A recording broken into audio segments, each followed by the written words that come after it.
What's going on, everybody? Welcome back to the Nerdy Mark channel. I am Sid the Nerdy Mark, and this is my quick thoughts on AEW's Full Gear. Now, the original plan was to review it as part of Armbar Nerds with Tim and John, but they got busy over the weekend, so they actually couldn't do it. So they will be reviewing it this Wednesday. Well, they're going to be giving their own quick thoughts on it this Wednesday during their review of AEW and NXT. So make sure you check out their channel and be on the lookout for their review. But in the meanwhile, I thought I'd give my quick thoughts on it, much like how I did for Fyter Fest, and kind of just go from there. And my Samus fell, so let me just make her upright. Anyway, but also before we begin, real quick, I did want to say, I am recording this on the 11th of November, and today is Veterans Day.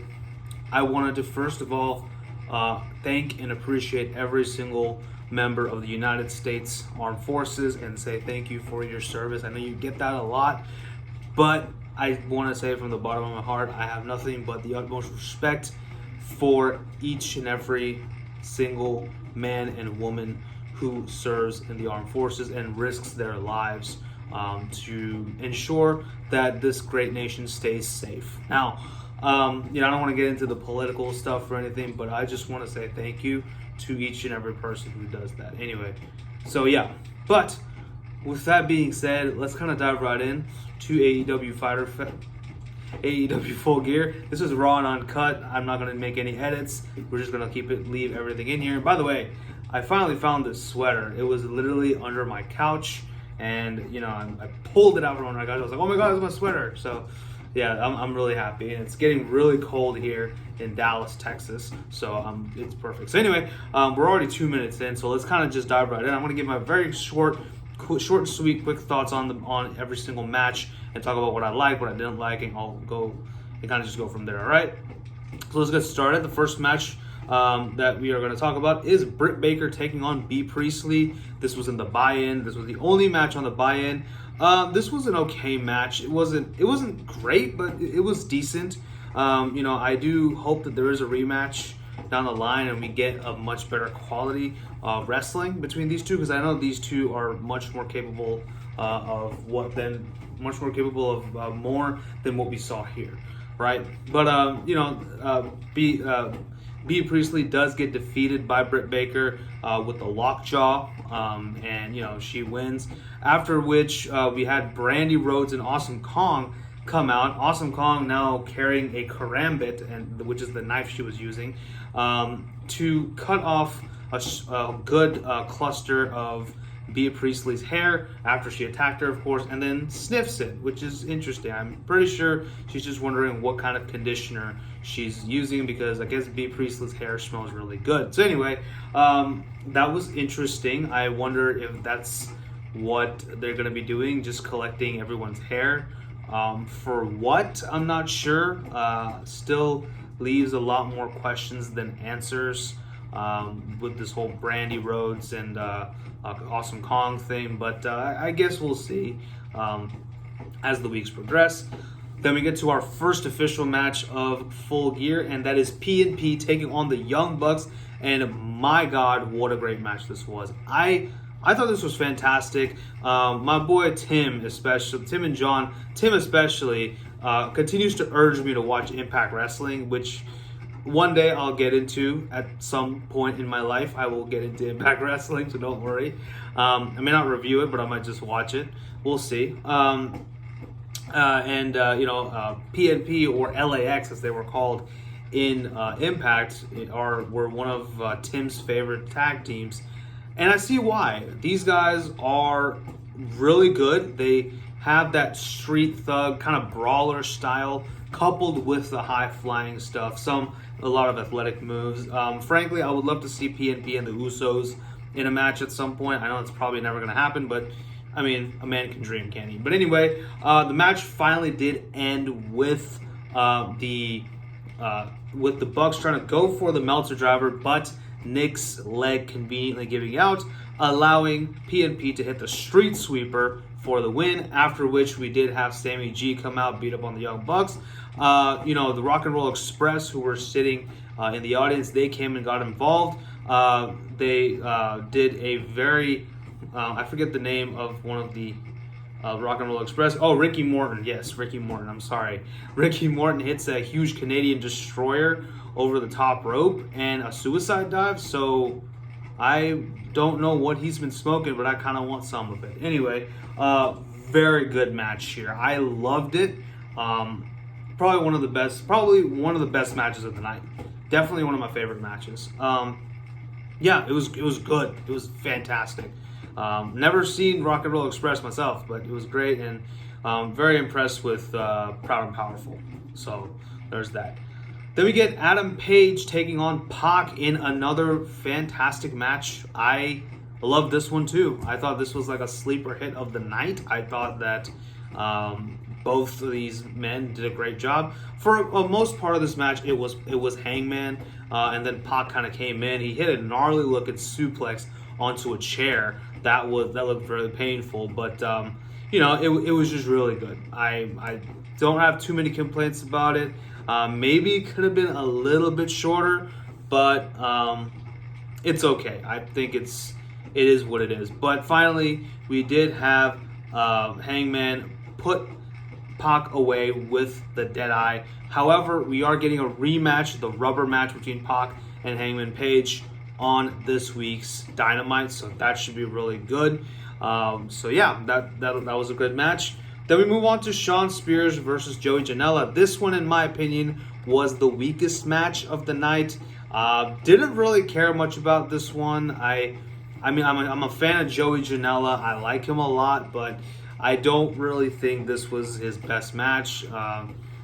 First of all, he lost, so spoiler there, but that kind of sucks. I really wish he won because I'm kind of a Janela mark. But regardless of my personal feelings aside, could have been a little faster, could have been a little bit more interesting. I know Tully Blanchard gets involved here and there, but I mean, we've seen this rigmarole way too many times. It is what it is, but it wasn't terrible, but nothing special to me. But after the match, we did have Kip Sabian basically introducing a partnership with Penelope Ford, the bad girl, Joey Janela's ex-girlfriend. She says, "Why be bad when you could be super bad?" So I am smelling a match between Kip Sabian and Joey Janela at some point. That should be a good match. If Joey Janela does not win, I riot. Moving on. We then had SCU taking on the Lucha Bros and Private Party for the AEW Tag Team Championships. This was not a bad match either. Nothing to write home about, except for one spot, which was everyone kind of doing their suicide dive / high flying moves, which was finally the cherry on top, was Rey Fenix hitting that beautiful splash from the top rope. My God, that was mind-blowing. I loved that part. At least watch that part. Just watch that part. But match was okay. I didn't care much for it. It was good. It was fine for what it was, but it did kind of bore me a little bit. However, we finally did end this match with the Private Party trying to go for the gin and juice onto Scorpio Sky, I believe, but it was thwarted by Frankie Kazarian and converted into an SCU later. And of course, the tag team champions retain the AEW tag titles. Afterwards, the Lucha Bros did attack SCU, but the lights went out and came back on, and it was like looking in a mirror, only not. If you get the reference, comment down below. Because Pentagon saw another Pentagon, and he was doing the Cero Miedo thing and everything, but of course he beat up Rey Fenix and Pentagon, took off his mask to reveal Christopher Daniels, the fallen angel. He even had the little Ankh or whatever on his face, which looked really badass, by the way. I hope he kind of keeps it, but I don't think he's going to. But still, so Christopher Daniels has returned after what seems to be like a 2 or 3 week hiatus. He wasn't even on Being the Elite after the last couple of weeks, so I mean, it's cool that they kind of kept him off of any screen, whether it's on YouTube or on the big screen. That's awesome. That's a good strategy by AEW to just keep the man off until he, finally comes back at Full Gear. So that was good. Let's see how this feud progresses, because obviously SCU and Lucha Bros, their feud is not over. I'm interested to see what they do next. But let's move on. The next match was Riho taking on Emi Sakura. This was actually not a bad match. I would not sleep on this match. Actually, it was good. It was actually pretty good. It was a lot better than I expected it to be. A little bit of emotions going on here with Emi Sakura and Riho, the teacher versus the student and whatnot. Emi Sakura throwing out all of the references to Freddie Mercury. That was cool. I liked it. Sakura does some amazing backbreakers. She could teach Roderick Strong a thing or two.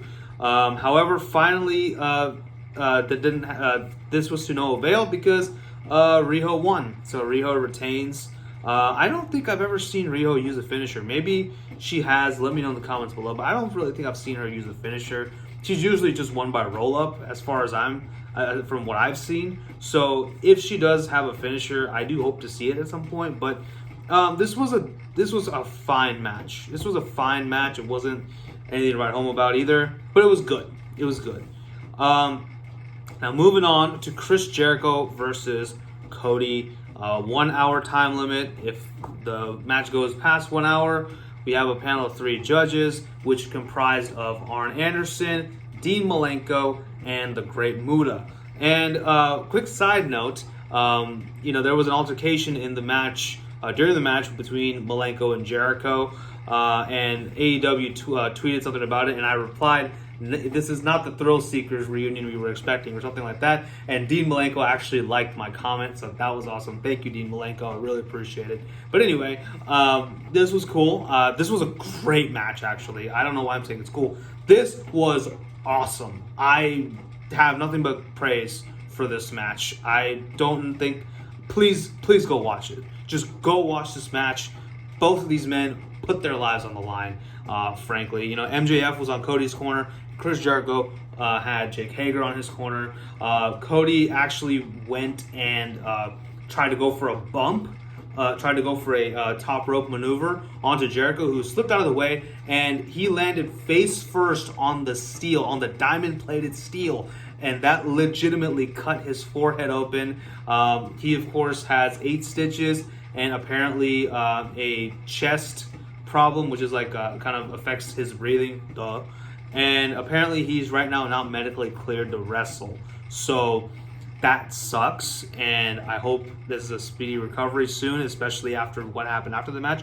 But we'll talk about that in just a minute. Chris Jericho finally did hit Chris Jericho did kick out of a crossroads. Cody blocked the Judas effect, which of course he did convert into the crossroads, which Chris Jericho kicked out of.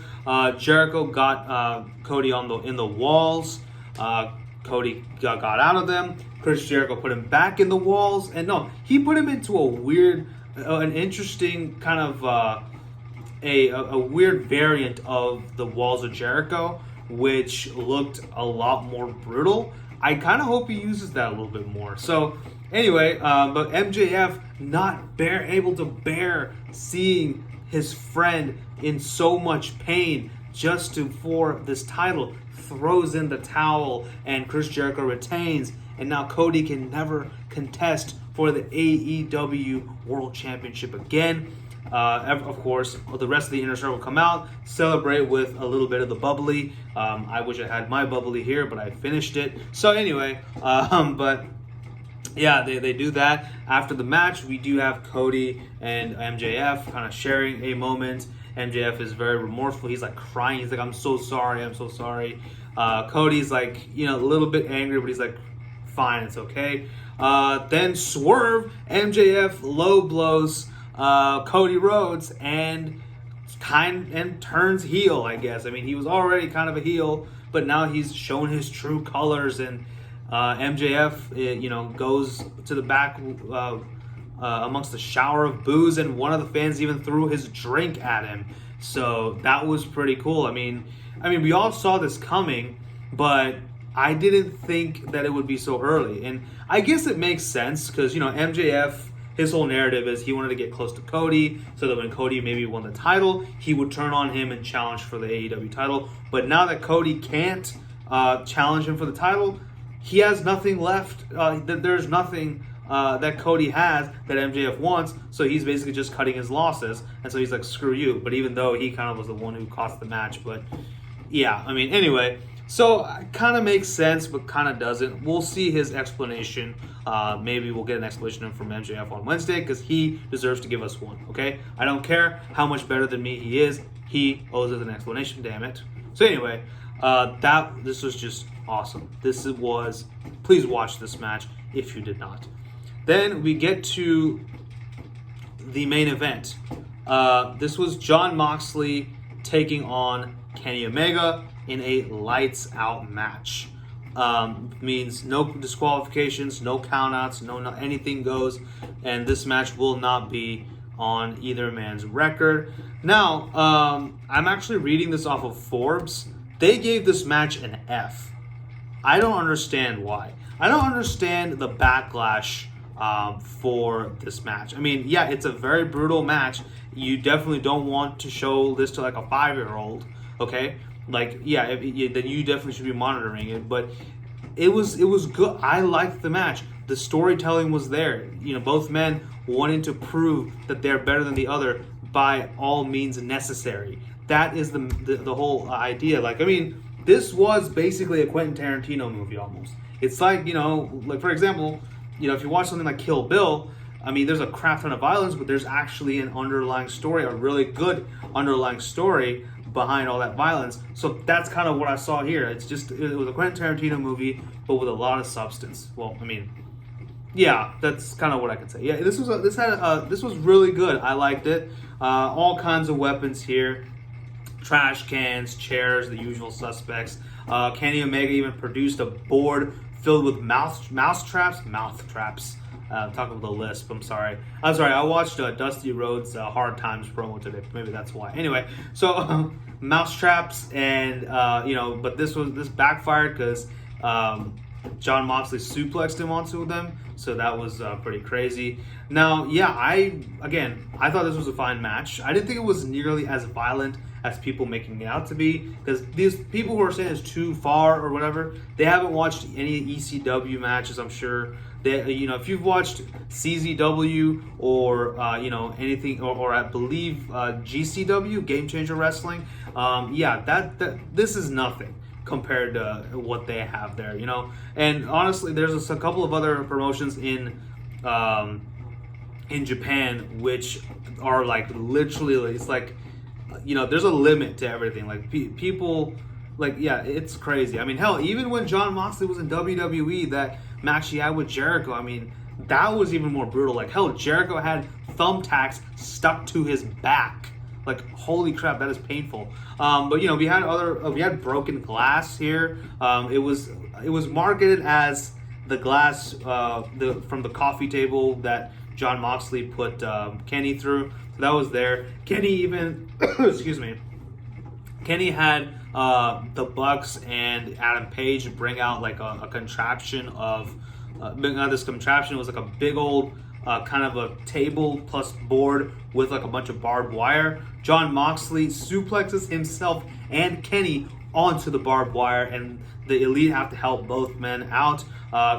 Jon Moxley cut off half of the ring, kind of helping the crew members pack up. So good man, John, helping the crew members and making their job a little bit easier.